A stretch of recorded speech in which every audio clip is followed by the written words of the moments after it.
Yesterday was the 100th anniversary of the dedication and first Mass at this church, then dedicated April 27th in the year 1924 to St. Matthew the Apostle, as you know from the plaque on the back of the church. But we thank God for this centennial celebration, and we ask Him to bless this church with a coming 100 years of honoring and glorifying Him in the Holy Mass, the sacraments, and saving souls. 102 years ago, Catholic people began to build this church. They contributed what was necessary, and they oversaw this work. The newly ordained priest, Father Frederick Gallagher, dedicated himself to this parish in 1906 in a small wooden clapboard church where the playground now stands. And after only a few years, the Catholic population had so completely outgrown that little church that multiple masses could not care for it. And so the cornerstone was laid for a new church.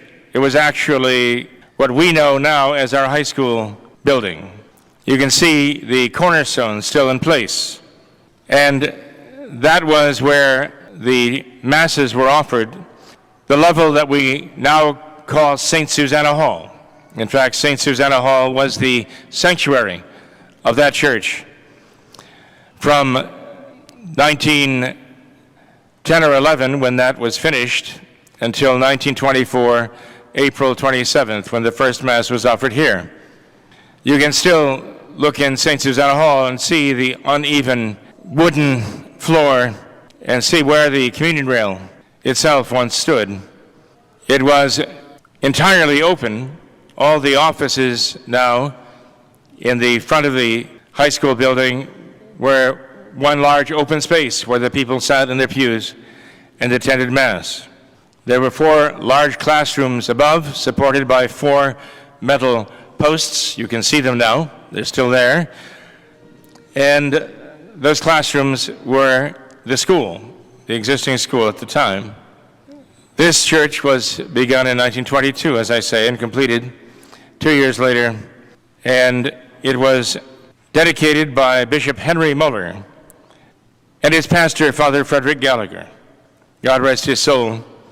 You can see from the bronze plaque in the back of the church, which was here when we arrived, that Father Gallagher died on August 5th, 1924, just 2 months shy of his 48th birthday, and only 3 months and 8 days after the church was dedicated and he was able to offer Mass here. The building of this church was a milestone for the parish. This parish was dedicated under St. Pius X during his reign to St. Matthew. It is ironic that just a few weeks ago, a number of our young adult parishioners stood in another church in Rome. They were standing on the foundations, really, over the foundations of a basilica that had been dedicated to St. Matthew the Apostle, perhaps as early as the 4th century.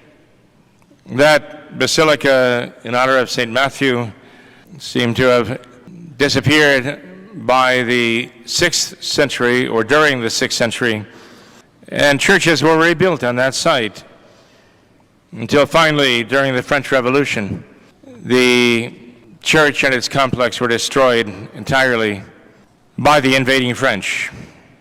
Another church came to be built there, built in honor of St. Alphonsus Liguori.